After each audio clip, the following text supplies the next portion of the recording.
And living in Latin America, I worked for 10 years with a machine that would actually compress sawdust, coffee pulp, rice chaff into fuel logs.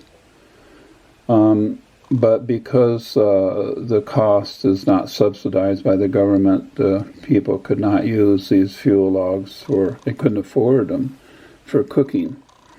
And so I was surprised to find out in Chile that they were compressing sawdust by pounding it inside a can with a piece of wood in the middle that would become the chimney. And it could be lighted at the bottom. And the sawdust would burn over time for hours, actually, so that a pot placed on top of the stove would work. As long as the sawdust was compressed, it would work fine.